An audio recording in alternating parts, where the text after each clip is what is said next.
Hello,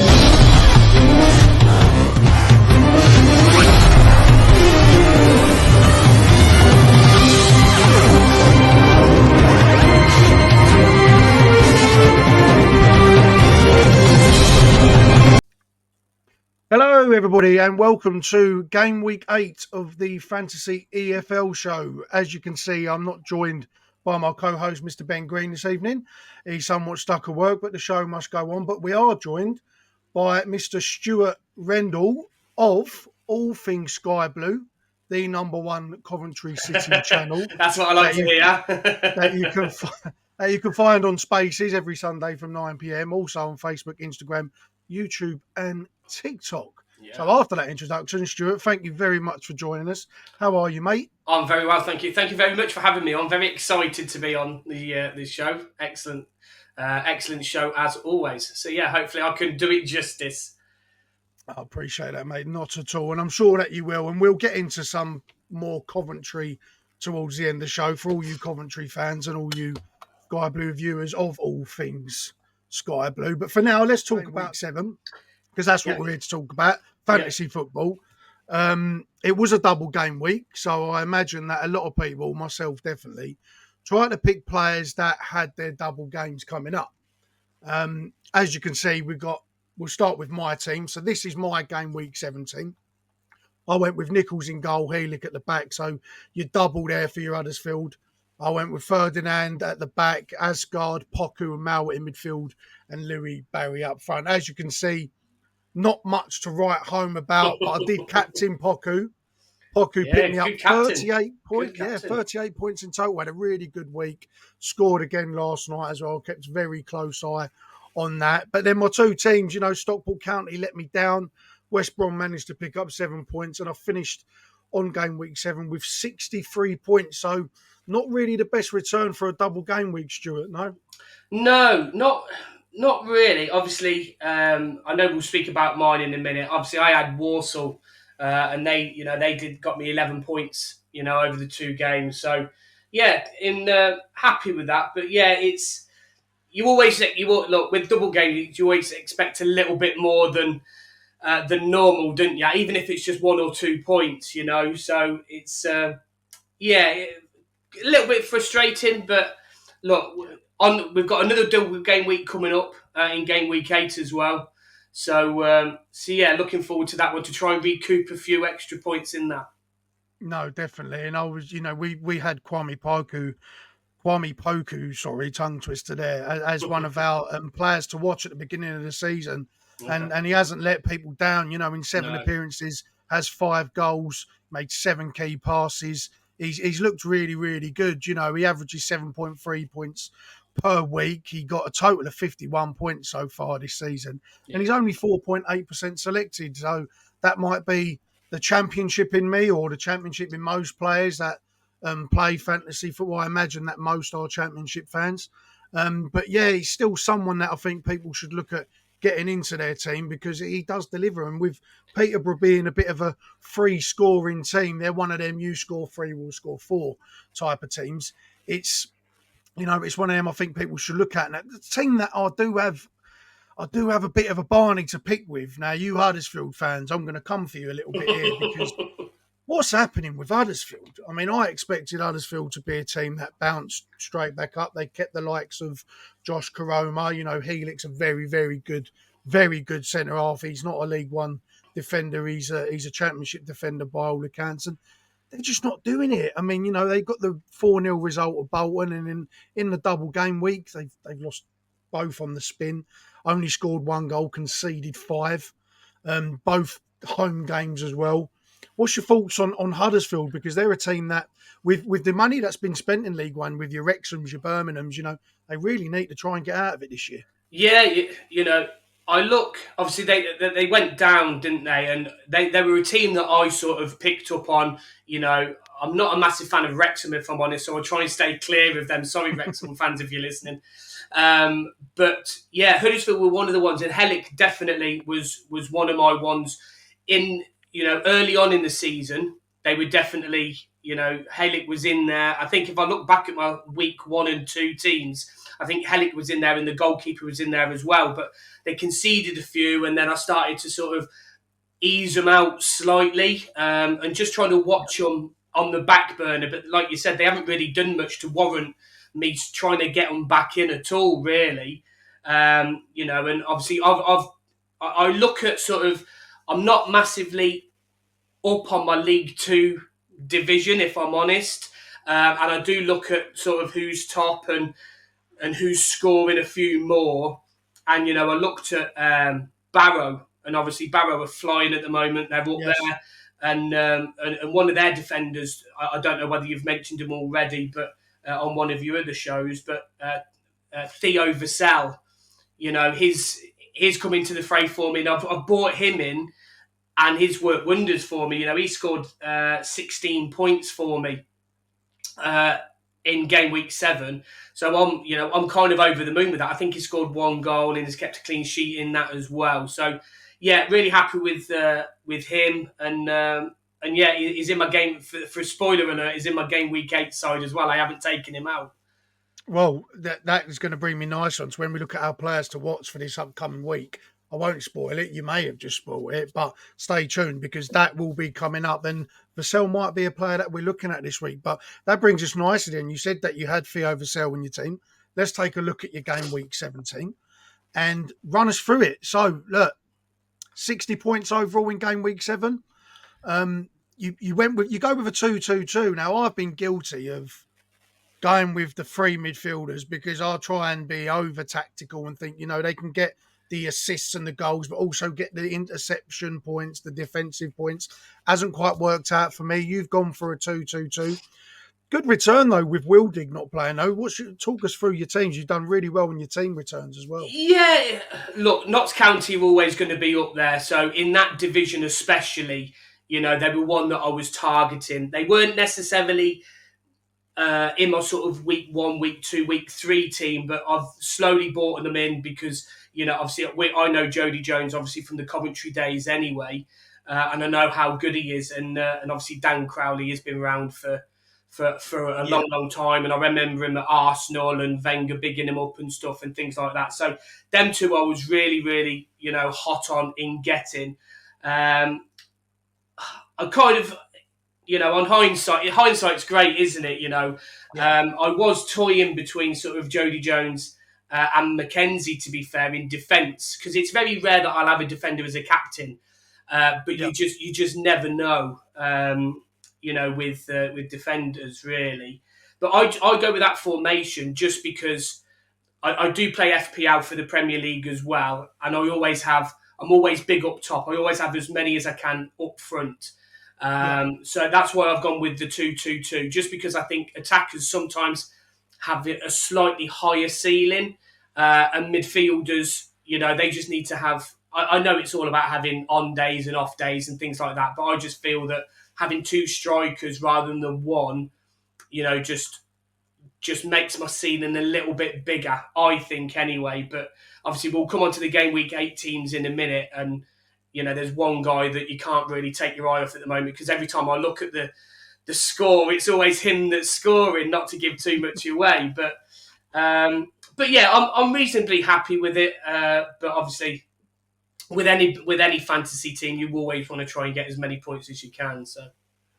No, exactly. And some of the players you pick there, I think that most people are going to have them type of players in their teams. I mean, you look at someone like Wildig, you know, I know he didn't get any points for you, but over the course of the season, you know, he's amassed 46 points. He's still only 2.2% selected, and he averages 7 points a game. So that's a big player to get in the teams. I look at other defenders like Clueworth of Wrexham, you know, that's a big scoring defender.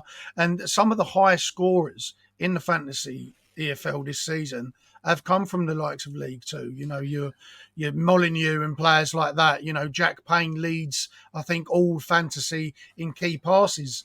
We'll come on to that as well. So it is kind of shrewd to get them League Two picks in. I think the double game week has probably opened a lot more people's eyes up to some of the better performers in the lower leagues, and we might see a few more selected. But no, brilliant. Look, excellent. Can't really grumble with that. 60 points, I think, is where you need to look at average to keep yourself above water. Definitely. Yeah. In a double game week, obviously you hope for more, but once you've picked the players, you can't swap them around for that game week. So it is a bit of it is one of them. So that it is one of them. But yeah, that is that. So that is the game week 7. We're going to take a look now at our league table. But before we do that, we're going to look at the top performer. Now, I've already reached out to him. EFL Fantasy Josh, you sit at the top of the best performer in the Fantasy EFL Show league table and amassed 107 points this week. So well done to yourself. And that was a captain, Poku, as well. Yeah, I'll second that. Kudos to yourself. So Poku, 38 points as your captain, and you picked up 15 points off your vice captain, 15 points off one of your centre halves, and Peterborough United picked up 12 points as well with one of your team picks. So credit to you, 107 points. Well done. Does that, though, take you right up the table? Let's have a look. Well, we've got 10 of the Fantasy EFL table, and as you can see, it moves EFL Fantasy Josh up to 4th place. So taking a look at the table now from the top 10, Inevitable sits at a mainstay at number 1, been there for quite a while now, sitting down 467 points. In second is Take It Eze, who's dropped off a little bit, who's moved up now on 447 points. EFL Tourists, 97-point week, moved yourself up again. That's a really good return on 445. Only 2 points off the top 2. EFL Fantasy Josh, as we spoke about, that massive return with 107 on 441.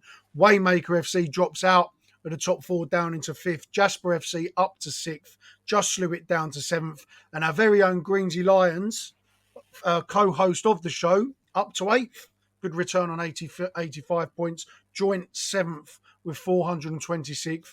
With running down the wing Yuki, who was a top performer in recent weeks, up to 9th, and JPFC up to 10th, with not many points separating any of you. It's really, really getting tight.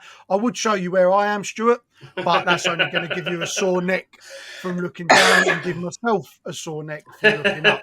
So we won't do that. But Ben did want me to touch on, and I'll bring this up now because Ben is a Millwall fan, I'm a Millwall fan, that we are part of the Millwall fans that do EFL Fantasy.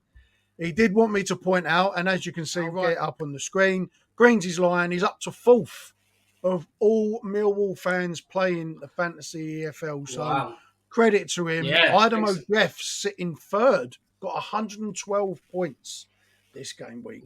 Could have been one of the top performers overall. So well done, Ben. And I'm looking to have you on the show when you come back to gloat, no doubt, because I'm doing terrible and you're not doing terrible. So that's been your Game Week 7 league table. That's been your Game Week 7 review, your Game Week 7 top performer.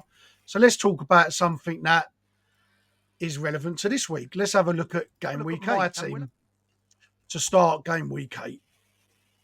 And I've kept it with a 2-3-1. I've gone very heavy with the double game week, as you can see. I've gone Okonkwo in goal, who's been probably the best goalkeeper in Fantasy EFL. Clueworth and Vassell, as you said, 2 big point scoring defenders.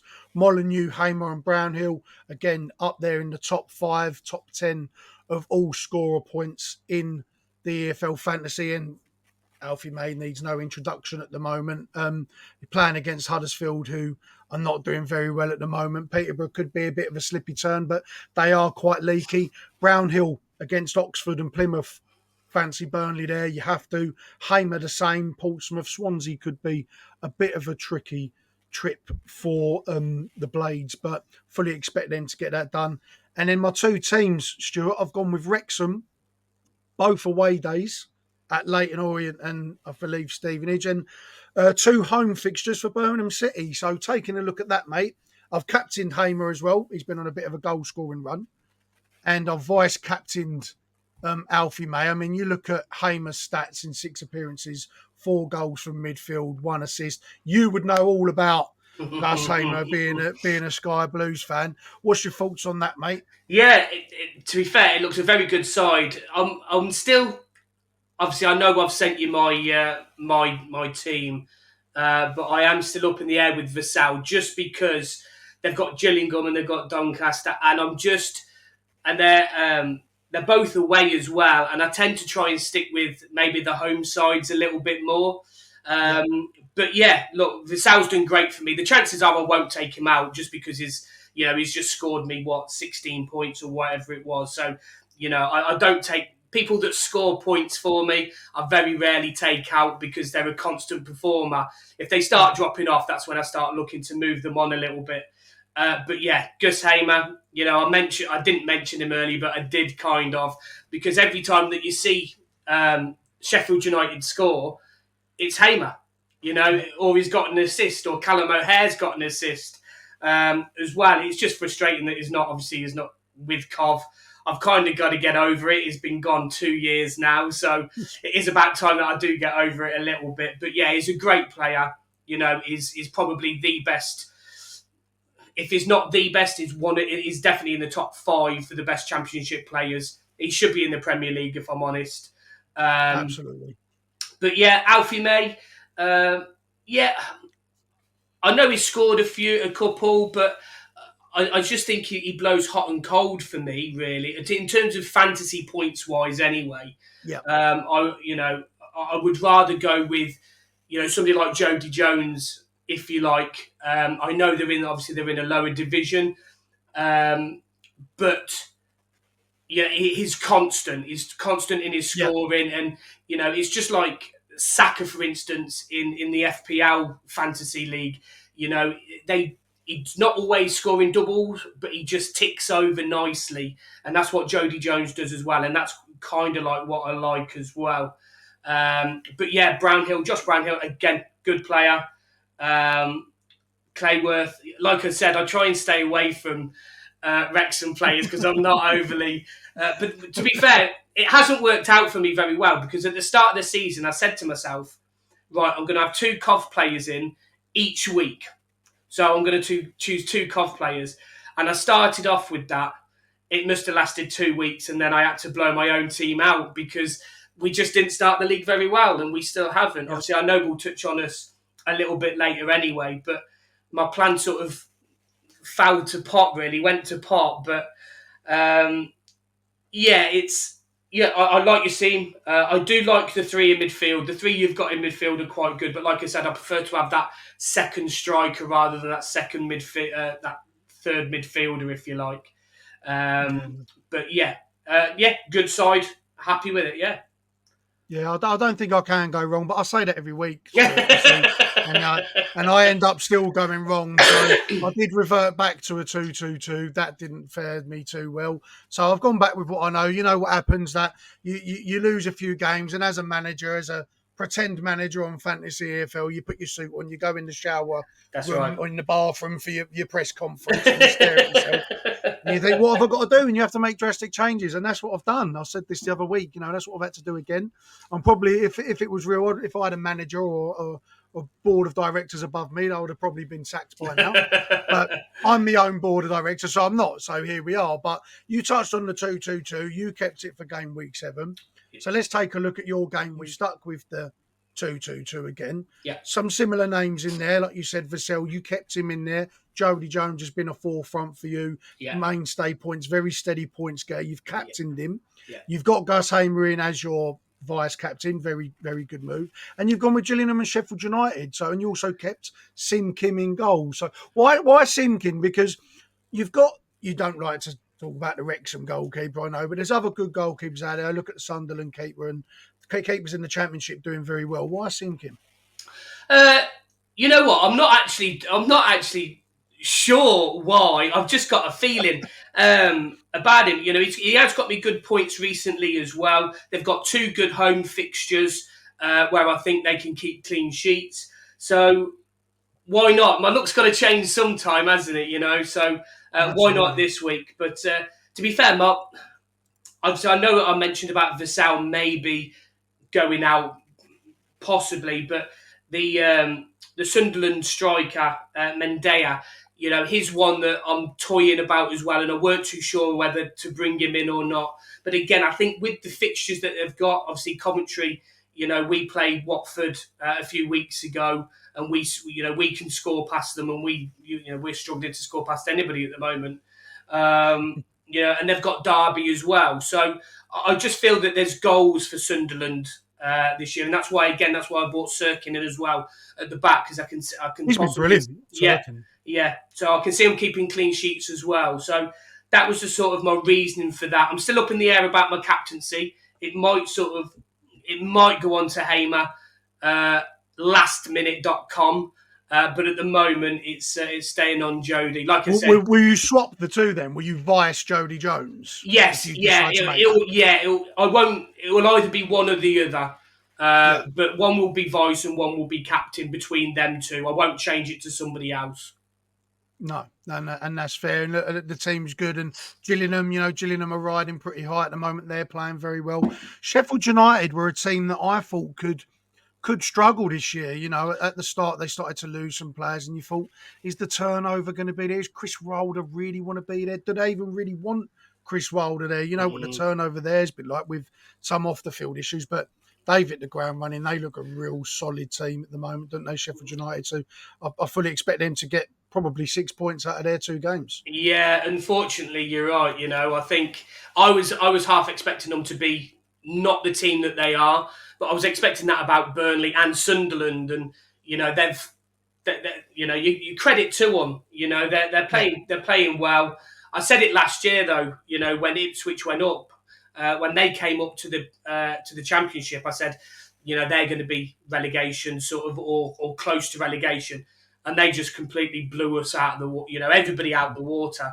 And they went up to the Premier League, and they're doing really well in the Premier League as well. They've had a hard start, but they're doing tremendous as well. But yeah, Sheffield United are up there. There's a few teams that are up there that I'm still surprised about. Your Blackburn, I weren't expecting to be riding high. Oh, absolutely. Up there as well, So look, we're still very early in the season. There's another 40-odd games to go. So, exactly. Look, Coventry's running the playoff season. Our run didn't start until February, and we went 16 unbeaten then. And, we got to the playoffs. So, look, anything can happen. Hopefully we can turn our season around. But we'll have to wait and see. No, absolutely. And look, yeah, like the team, I think that's there's some solid picks there. Some players that have, although you said we're early in the season, some players and teams that have performed very well. So at this stage of the season, it's get them points early on the board in fantasy, because most people tend to really pick the same sort of players. So if you can get them edges up on teams and on your, in your respective leagues, then that's great. And that's what we're going to do next. We're going to look at 3 players that I've picked out, Stuart, I want your opinions on, that could give you the edge in your fantasy teams that people may not be looking at. So the first player I want to take a look at is Jack Payne, midfielder from Colchester United. He has been fantastic this season. He's got, in 7 appearances, 1 goal, 5 assists, but he's created 22 key passes, which I think leads the entire EFL in key passes created. He's amassed 54 points, which puts him right up there at the top of the list almost. He averages 7.7 points per week, and he's only 3% selected in people's teams. 3 interceptions, 7 shots on target. He's just an all-round, really, really solid midfielder. Gets a lot of points, very consistent. And Colchester, they might not be the biggest hitters, but he's definitely someone that's producing that team. So definitely have a little look at Jack Payne of Colchester United. The next player I want to take a look at, many people will not know. I know quite well, because I only live around the corner from this team. Oh, wow. And this is a player that has performed extremely well, and it's Michael Cheek, the striker of Bromley Town. Newly promoted into the Football League. In 7 appearances, he has 4 goals, 1 assist, has 9 shots on target, 5 key passes. He's 1.1% selected, but he's in the top 10 of all forwards in the EFL. 38 points totaled, averaging 5.4 points a game. And Bromley, they look really good. They look like a team that is going to go toe-to-toe with the best of them, go into these bigger stadiums, putting on a show, and they're playing really, really well. And Michael Cheek has been a massive, massive part of that. For 5 goal contributions in 7 games for your first appearances in the Football League is something not to be sniffed at. So Michael Cheek of Bromley Town, take a look at him, could be the difference in your striker options. If you don't want to pick your Alfie Mays, your Madgers, your Duncan Watmores at the moment, if you don't want to pick them type of players, because everyone's got them, Michael Cheek could be a big difference maker for you. And lastly, and I left this one till last because you did touch on him, and it did bring us nicely onto him, because it proves that people are starting to take a look at these players now. You've got him in your game week 8 team. You had him in your game week 7. I've got him in my game week 8 team, and that's Theo Vassell, the defender of Barrow. What a defender. What a defender he's been so far. In 7 appearances, Barrow himself collected 4 clean sheets, conceded 3 goals while he's been on the field of play.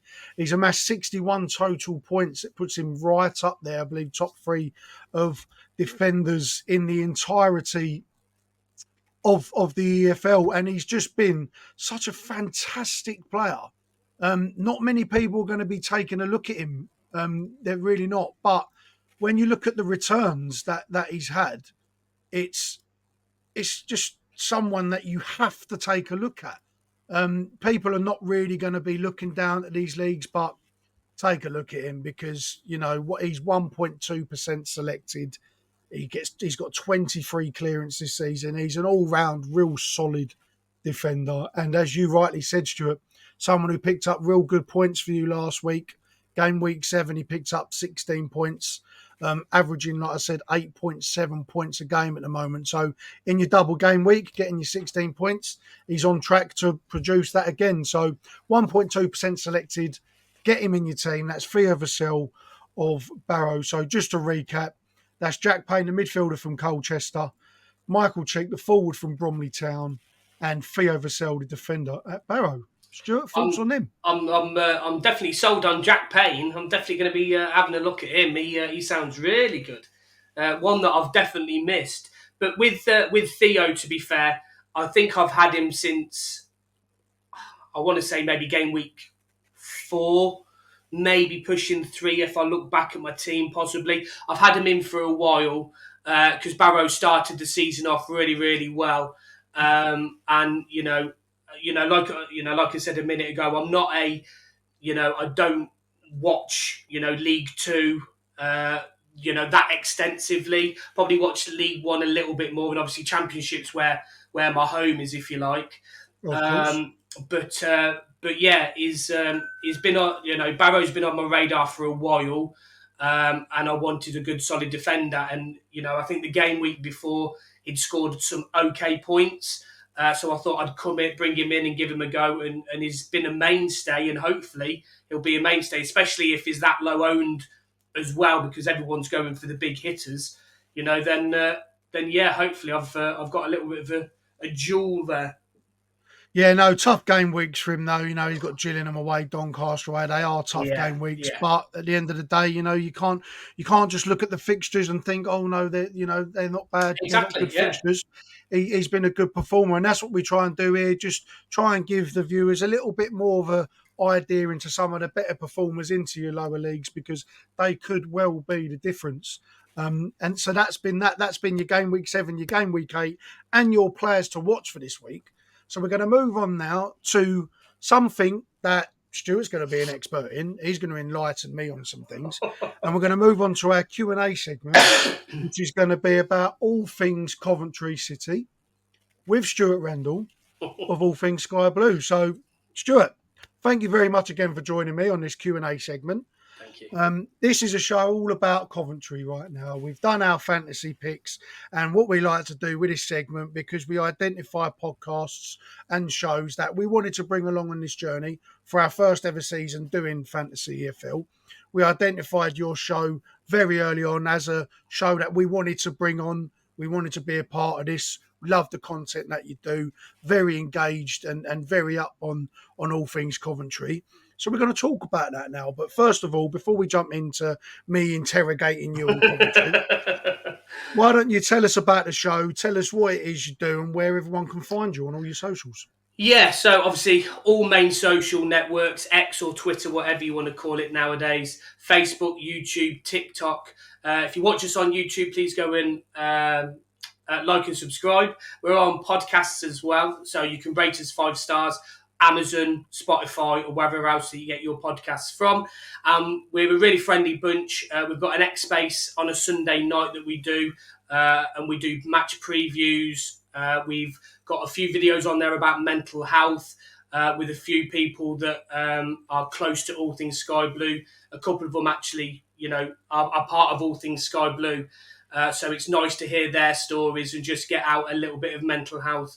And that you're not alone and that you can start talking to anybody and just, it's good to talk as well. So, we try and engage in everybody that we can and do match previews, as I've mentioned, and stuff like that as well. Like I said, really friendly bunch, and you can message us, DM us if you want to come on or have a chat, or we can do anything like that, really. No, excellent and great stuff on the mental health. And as you say, it is okay not to be okay. That's right. And that's something that you are promoting and credit to yourselves to everyone at All Things Sky Blue. And you can find them at All Things Sky Blue, as I said, on all socials. And that link will be up, and an image, a nice pretty image of the show will be up once it's all edited and gone out, so you can find that. But no, excellent stuff. So let's get stuck into the nitty gritty of all things Coventry City then. So we'll start off beginning to end. So let's start off with the transfer window. It's been over now for a few weeks. These questions will wean out as we go down the line because the transfer window won't matter anymore. But as it has just recently happened, how was the transfer window for Coventry? Did you add what you thought you was going to add, or was there anywhere that you think you should have improved and you didn't, or anyone you should have let go that you shouldn't have? How was the transfer window overall for Coventry? Well, let's start at the start, shall we? Back in last January, we signed Efron Mason-Clark from Peterborough. He went back on loan to Peterborough, and he stayed with them for the rest of the season. So that window was okay. And then come the summer, again, we started to pick up a few new players. We brought in Jack Rudoni. We bought in Thomas Asante, which was close to the end of the transfer window. We picked Hull, I believe, to get in Thomas Asante. Last day of the season, everybody had high expectations of what was going to happen. We'd signed a central midfielder to cover Sheaf because Sheaf was out injured, and we'd keep everybody that we wanted to. Didn't work out that way. We heard rumblings that things were going to happen, and in the end, we let Casey Palmer go. Everybody knew about O'Hare going anyway, so I don't think there's any really need to mention about O'Hare, but O'Hare went. And then we signed I think he's Belgian, correct me if I'm wrong, I think he's Belgian, Norman Bissett, a striker that no one had ever heard of. We weren't expecting to sign a striker. Like I said, we wanted a central midfielder. That was our hope, that we would bring in a central midfielder. Didn't happen, and then we sold Casey Palmer he went to Hull. Little bit disappointed, and then it just fell flat on its face because the window shut, and that was our business concluded.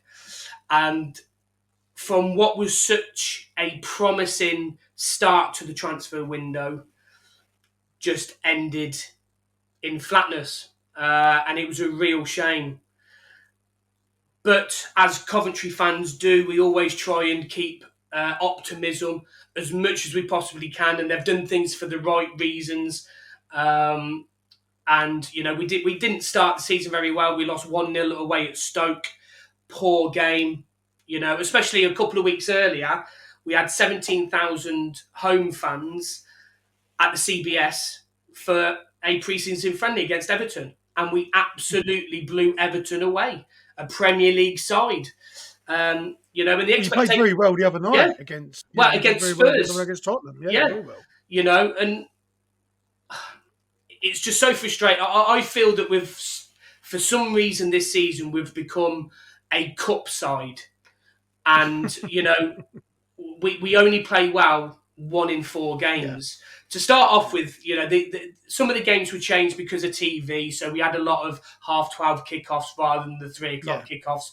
and you always Which is have. atrocious, by the way. I mean, I'm a season ticket holder at Millwall myself, and the 12:30 kickoff just ruins it for real football fans, in my opinion. Not to say that people that can't go to the games, because they might have various reasons that they can't go to the games. It's not all because they just don't want to go, but the 12:30 kickoff and the Sky Plus business is just ruining it, isn't it? It is completely. Look, it is, and I totally agree with it. I want everything to go back to a 3 o'clock kickoff. Because I'm older than obviously most fans nowadays. I would say anyway. I'm getting on that little bit, but I was brought up with 3 o'clock kickoffs, and that's what I would like to see back. However, with the changes, I can't moan too much, just because none of our games has actually changed days. They're still on the same day. They've just got earlier in the day. That's the killer when they move the day, isn't when it? they now moved, it's a Sunday. It was a previous Saturday at 3 o'clock. Now it's a Sunday at 12:30. Yeah. Think, well, how am I going to get there now? Yeah, exactly. Yeah, no, when they change the days, that's a little bit harder. But because I think we felt quite lucky that none of ours actually changed days. They just changed times for TV reasons. So I know that other teams have changed all their days, and then and then other people can't go. So that's where it gets a bit more difficult. No, and that's fair enough. So you touched on it a minute ago. How has the season started for Coventry? I mean, you're sitting in 19th place at the moment. Was that 1 win in 6? It hasn't been the best of starts for someone that I believe Coventry are a team that's ready to push, ready to go, especially after that playoff run that you said that you've done really well at. And Mark Robins for me is a fantastic manager, but we'll touch on Mark Robins in a minute, so don't give too much away about Mark Robins. But your season so far, it's obviously, from the outside looking in, would have probably punched Coventry fans in the face, probably wouldn't have expected this. But how was it from inside the club? What's the expectations like now, seeing how you started? Deflated, annoyed. Deflated and annoyed really are probably the best two words I can really use. Like you said, at the start of the season, expectations were high, including myself. I try and be as realistic as I possibly can, but with the transfer window that we had, which obviously it didn't finish the best, but we still had a good transfer window as such, I suppose. And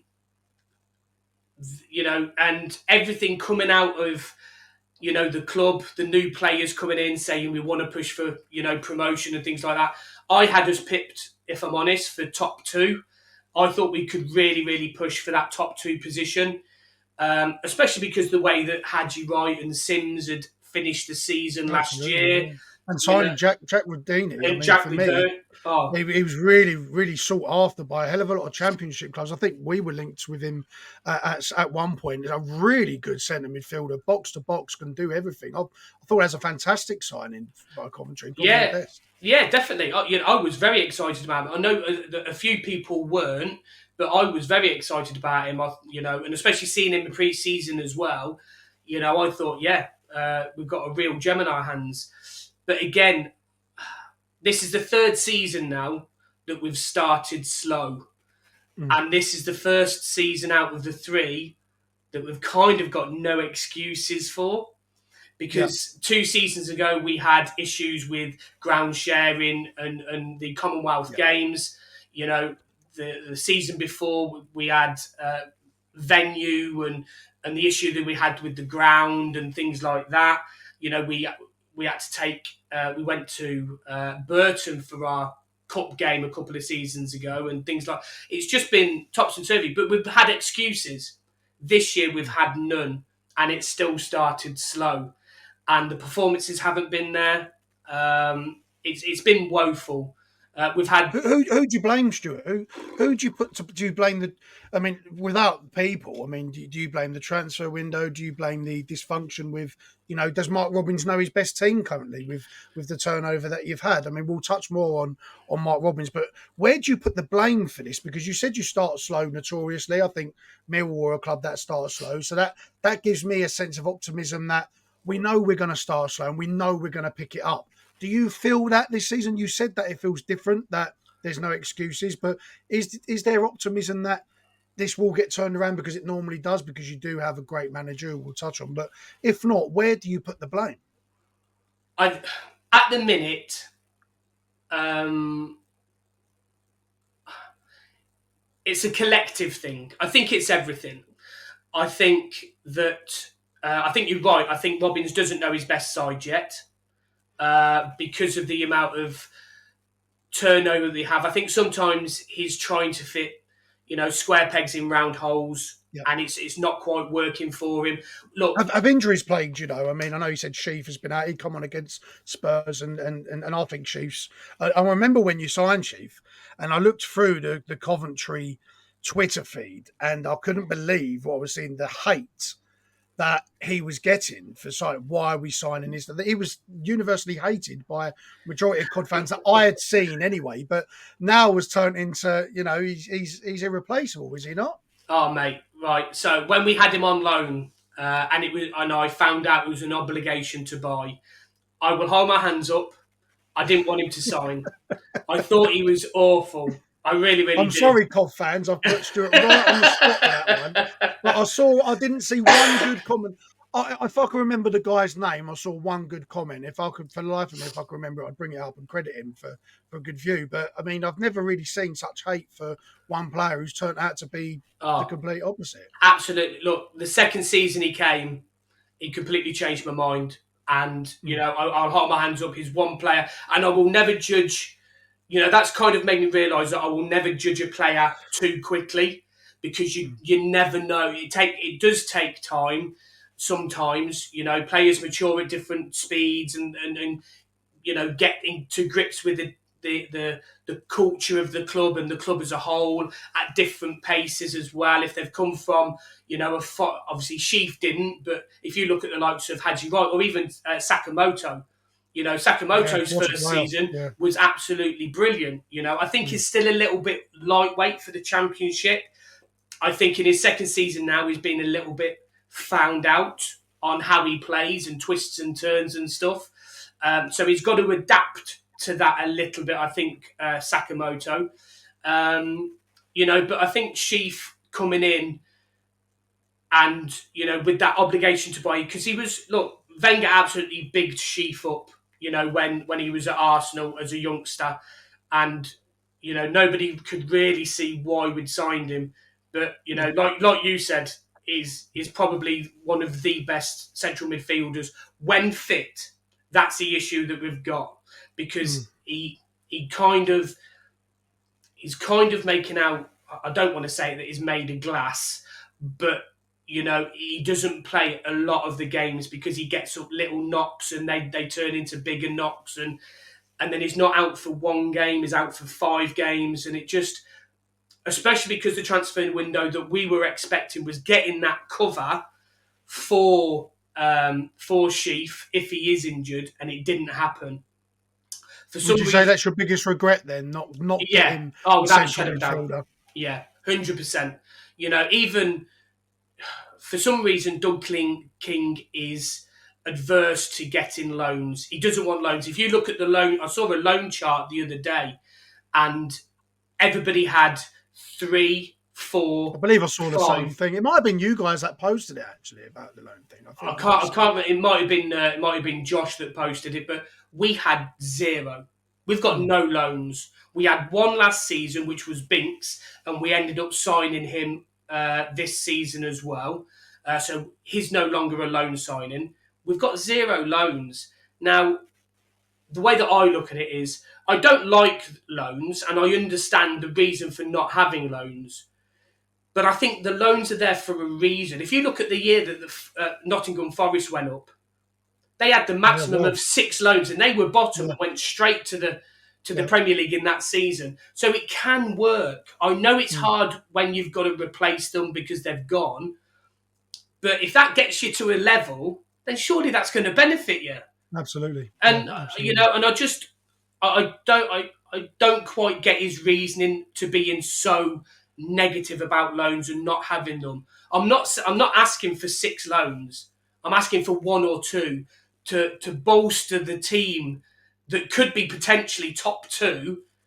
If you don't, you see where we are now. We're 19th. If we don't win our next couple of games, we're in a relegation fight. Again, for the 3rd season. But I did see a stat the other day as well that we're actually 3 points better off than we were 2 years ago. And that was our playoff season. So, look, anything can happen, can't it? But I think, going back to your question, I think it's a collective reason. It's the players, it's the manager, and it's the owner in the transfer window that didn't buy the player or the players in vital positions. Because Norman Bissett we signed, and yes, is a good player, and I can see the potential, but we needed a central midfielder, not a striker. And, that's where I question certain things, really. So you mentioned a collective. That's fair enough. You said the manager there. Let's talk about Mark Robins, because for me, and this is my opinion, I think for a lot of EFL fans, Mark Robins has been around a long time. He's been at Coventry for a long time. Mark Robins, I think, is one of the best managers in the EFL.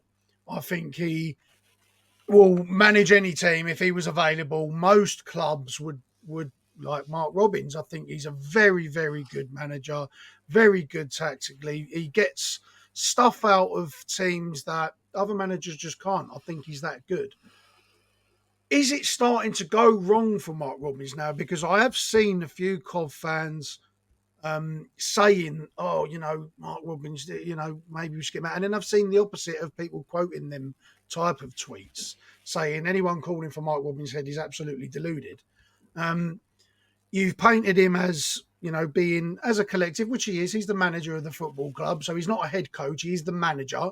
So he would be involved in the transfer dealings. He would have a bigger say than what a head coach would. As we know, a head coach is just there to coach the team that's given to him, whereas a manager has a lot more involvement. And Mark Robins has earned that. Where do you stand, or where do Coventry fans as a whole stand on Mark Robins at the moment? As you said, it's been 3 years now. Similar starts. You did have a chance to go up. You didn't. You dropped off a bit last year. You've started quite poorly again this year. Is it starting to turn for Robins, that he's been there a long time, which is a rarity now in the EFL? You mentioned there about the club as a whole and the fans as a whole base. Now, I will say that the fans as a whole base are very much split. There are people that want him out, and there are people that don't want him to go. The honest answer is, me personally, I don't want him to go, because we've been here before. Yes, it's annoying, and we don't want to be in this situation again, but we are. And if you want any manager to get you out of it, Robins is going to be your man. If he did this with any other side, and we let our manager go, you would want Robins to come in and take over the helm, because he's done it before and he can do it again. So, and he's got so much credit in the bank with what he's done. Now, you mentioned about us dropping off again last year. We dropped off last year because we had an amazing cup run, which, by the way, we won 4-3. Oh, you absolutely won. For the record, from my stance on that, you absolutely won that game. That was a travesty. I mean, you hate to see it. It's awful what happened, because the fight back. I mean, they had the opportunity there, and I'm just going to cut off on this. We'll come straight back. Yeah, that's fine. You had the opportunity there. The footballing world, the FA, the EFL, the FA Cup, everything. It had the opportunity to build there, to finalise one of the greatest games in the competition, one of the greatest upsets in the competition, massive comeback. So it had all the makings to do that, to have that for the future, and they completely bottled it and completely left it to history now. It won't even be spoke about, only in negative terms. You absolutely won that game. Yeah. That was awful. Thank you very much. But 100%, and that's the reason why we thought that, we were going to have a better transfer window than we did, because we dropped off because we didn't have squad depth, and that cup run just took too much out of the players. So coming into the new season and new transfer window, with the attackers that we were adding in, like Thomas Asante, we still had Hadji, still had Sakamoto. Well, Sakamoto was like a new player, because we didn't have him for the last couple of months of the season anyway. Yes, we lost Callum O'Hare, but he was in and out of the team anyway, so he was a loss, but in terms of being actually on the pitch, he wasn't, because we won games without him anyway. But it's Mark Robins for me. I want him to turn it around and I want him to do well, but it would be wrong of me to say that he's not under pressure. And I think everybody can feel that. And people that want Robins to stay don't want him to be under pressure. They don't, they want him to turn it around as quickly as they can. Now, we've got Leeds on Saturday at Ellen Road. We drew with Leeds last year at Ellen Road and we beat them 2-1 at our place. So we've got nothing to fear. And we tend to step up against the bigger teams. We've beat Fulham in the past at our place 4-1, absolutely annihilated them. We've beat Wolves. We stood toe-to-toe with Man United and beat them, as I've just mentioned. Spurs, we stepped up and we should have beat Spurs if it wasn't for a couple of errors that we made. So we can step up to these bigger teams. And, it's not just Robins that's kind of got to look at himself. It's the players. Robins chooses the players. Yes, he doesn't always make the right selection, but whoever is on that pitch, our second 11 now would probably hold its own in the Championship on its own. Well, they did okay against Spurs. Exactly. Made a number of changes against Spurs. We've got better squad depth, but the players on the pitch, whoever he chooses, doesn't matter who he chooses, has to start performing. They have to start looking themselves in the mirror and they have to start performing themselves.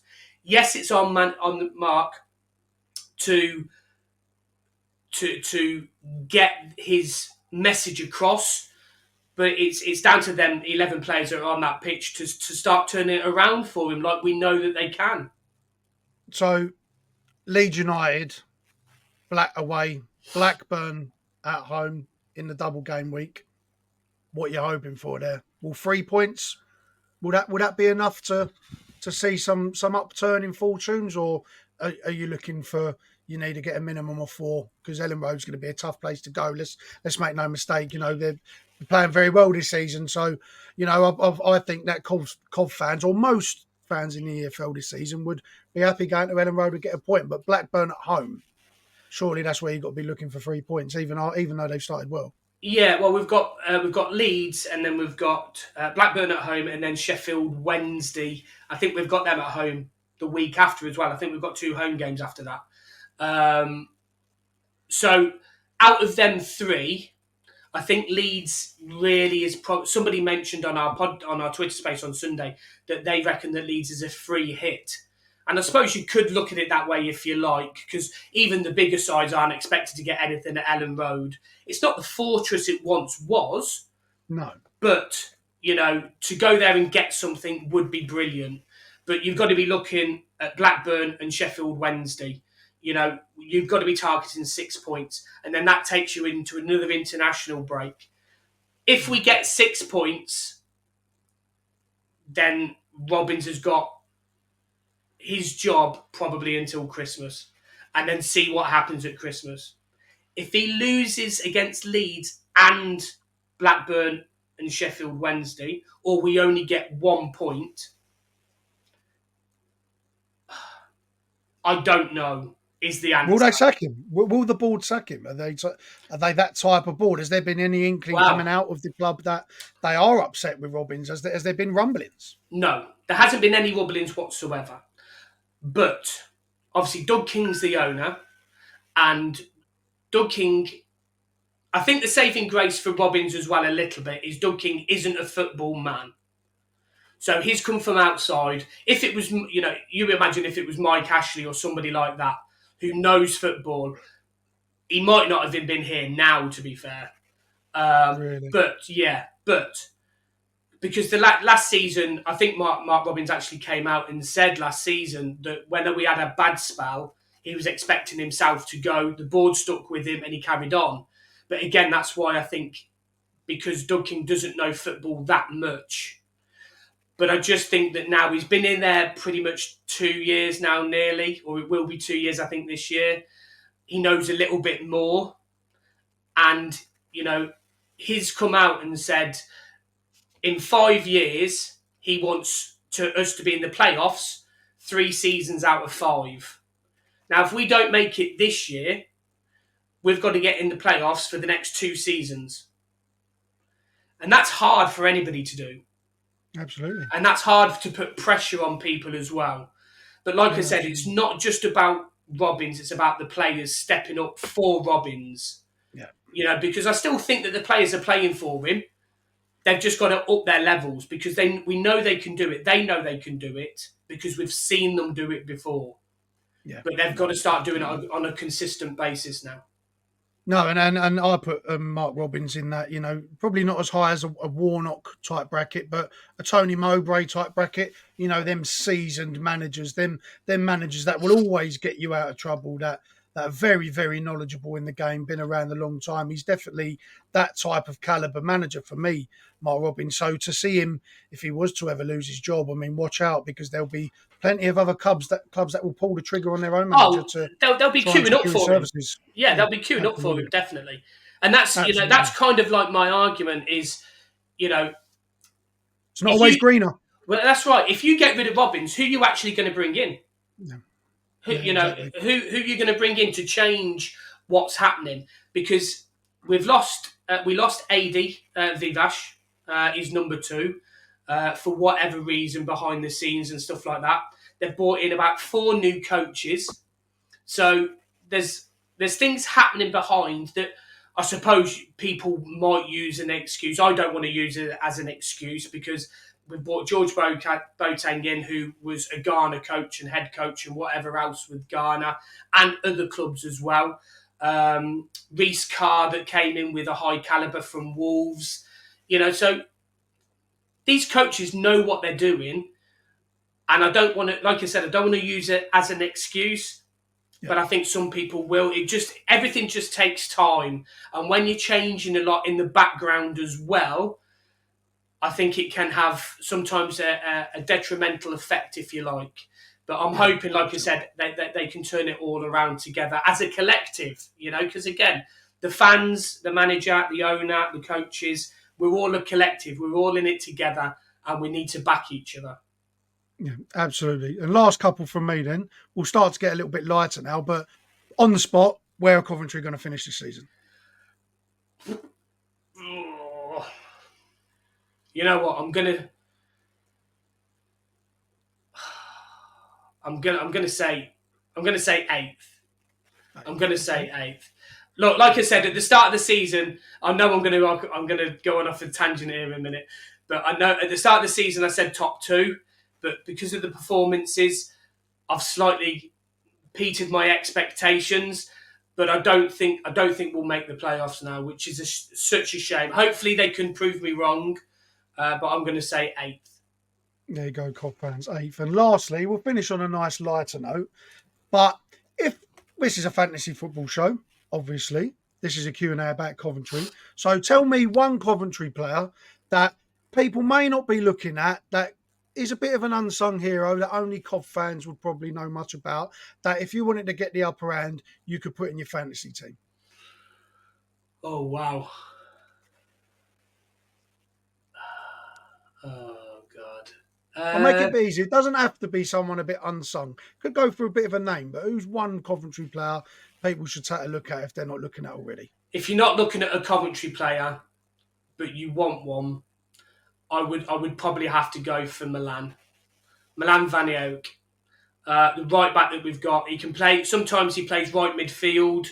So as down as a defender, if he's playing in attack, you're getting extra points there as well because Latti sometimes comes in, or he has done in the past. He plays right back, and we push Milan up.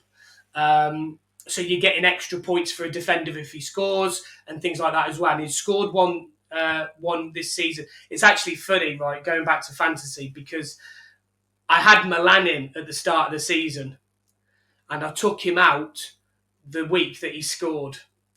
And I was absolutely gutted because I had him for the first few. I think he scored in the third game week. I can't remember who we played now. I think it was Oxford in our 3-2 win that we had, and I took him out for that game because we weren't playing very well, and I just changed what I was doing. I think I bought Jack Rudoni in actually, and he didn't do anything. And but yeah, I'll have to say Milan because he's quick. He's got everything about him. He will be a Premier League right back at some point. Oh, excellent. Okay. And with that then, look, that's the end of the Q&A. Thank you so much for all your input there, Stuart. It's been really informative. I'm sure Coventry fans will love to lay on every word that you've just said there. You definitely surprised me with some of your answers, and that's what we want. So just one last time before we go for our viewers, tell us where they can find you on your socials. Yeah, lovely. Find us at All Things Sky Blue on X or Twitter, Facebook, Instagram, TikTok, YouTube. Please go and like and subscribe. You can rate us 5 stars on our podcasts, Amazon, Spotify, iTunes, wherever else that you get your podcast from, at All Things Sky Blue. Excellent. Again, thank you very much for joining us. That's been Stuart Rendall of All Things Sky Blue. I've been Jay Thomas of the Fantasy EFL Show. Like and subscribe to the channel, and we'll see you in the next one. Fantastic. Thank you, guys.